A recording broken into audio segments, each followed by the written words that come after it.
First thing we've got to do is get rid of all of this rust.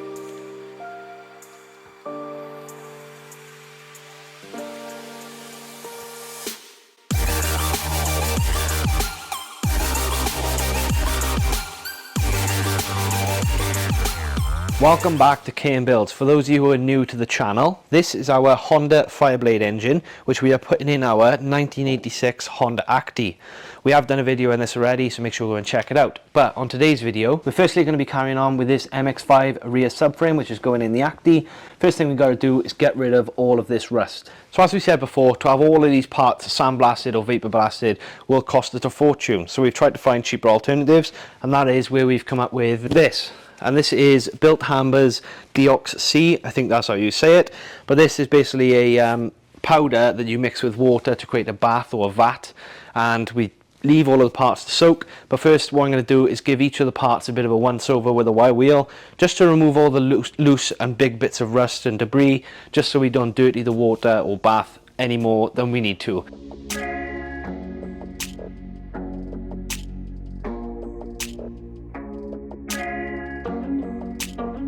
When using a new product, it's always ideal to do a bit of a tester first. So what we're going to do is we're going to test it on two of the smaller pieces first. That's why we've got this smaller bucket. We have 20 litres of water in here. It does say to dilute this 1 part to 19 parts water, but we've got 20 litres, it shouldn't really make any difference. So for the time being, we're going to do 20 litres of solution. And then when we come to do the bigger pieces, we're going to add more into this. So I'm going to add the Deox C to this now, and then we're going to leave these soak for a couple of hours, check them in a couple of hours, and then maybe overnight, depending on how they go in.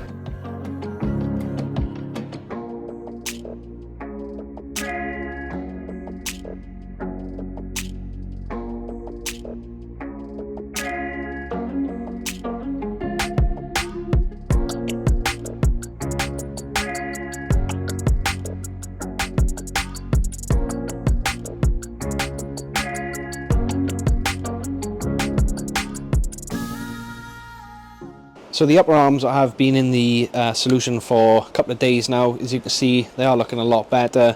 There's a lot less rust to fix. There are a few bits that we can sort out, but that's easier to do with the Dremel now, as there's a lot less rust to sort. So let's move on to the rear subframe. I forgot to get before and afters for this. Matt has kindly wire wheeled the subframe already, so that's got a bit of the rust, but I'll get some before and afters, and let's fill up the big jug and get it in there.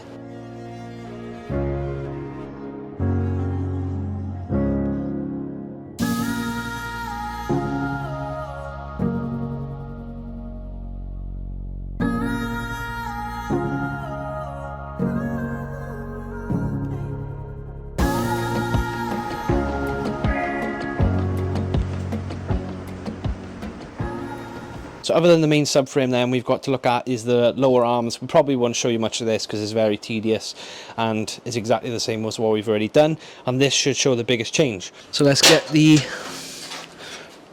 main subframe in. So as you can see, we're obviously not going to be able to submerge the whole main subframe as it's just so big, and the amount of fluid we would need would be rather expensive. So we are doing both ends. They basically come to about here. On the other side, we may have to lob off this exhaust mount, which we may do anyway, because the chances are we're going to have to route the exhaust a different way to what he does on the MX-5. But let's leave that now for however long, see how it looks, and then flip it round. So most of the parts had been soaking in the rust converter solution for a little while.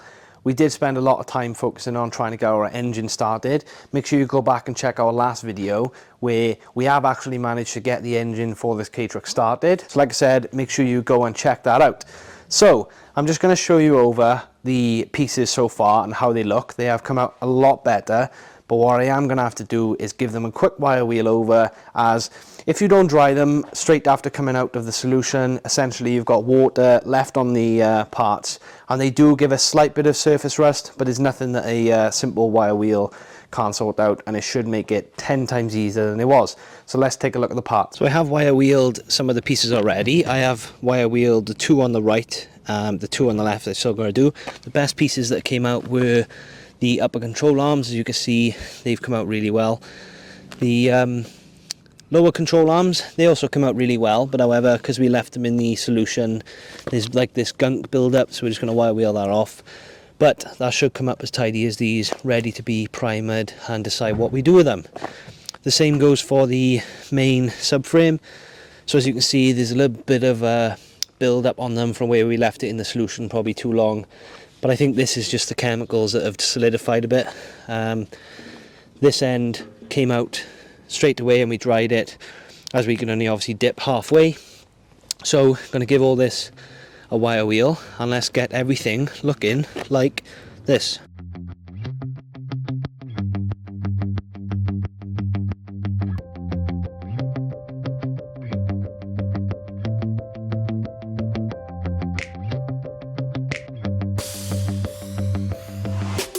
So I did decide to put the parts, or some of the parts, back in the solution. As you can see, look how black it is. So it is doing its job, but we left this subframe in this position in this tub for a week or so, and the bottom half was coated in this hard sandy sort of texture. So I've put it back in to hopefully soften that up so that it's easier for me to wire wheel. And also the top end is coming up really nicely, but the bottom is just not so good for some reason. So I'm hoping once that hard sandy material is nice and soft, everything will come out like this.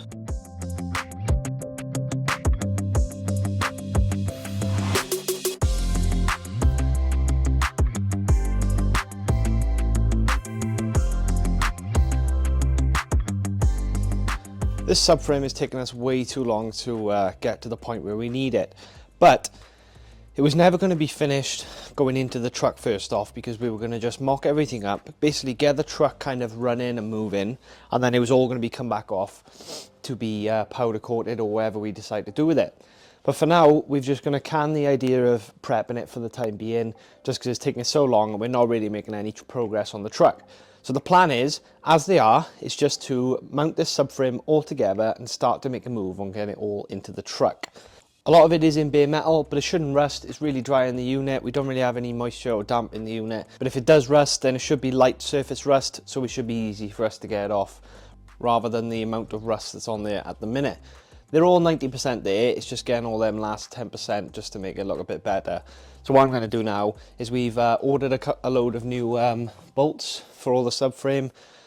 Again, we would also like to put poly bushes into the pieces, like these are all worn, but for the time being, we're just going to put it all on, get it all running, and then maybe we'll come back and re-poly bush the whole subframe at a later date. But for the time being, let's get all of this bolted together.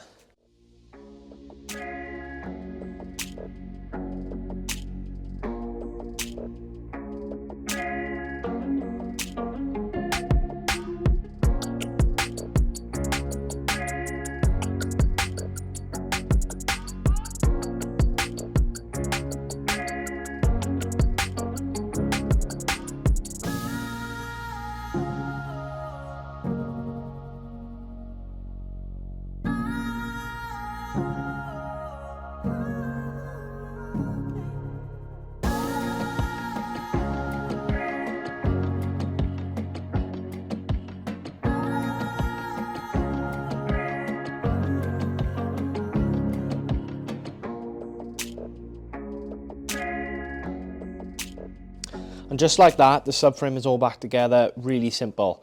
I am missing the nuts for the bottom of the knuckle, the really long bolt. I did think I'd have some in here, some nylocks, but they must be some fine thread, or maybe they're either imperial or metric. So I'm gonna have to order some of them. You may notice from that angle that yes, this is slightly wider than the truck itself, but eventually we want to add some sort of custom wide body, but for now there's nothing that some shortened top arms to add a lot of camber can't sort out. This isn't really going to see the road for the foreseeable, so for now we can just put a hell of a lot of camber on it just to get it moving. If not, it doesn't matter if they're sticking wider, as I said, because then it's not going on the road.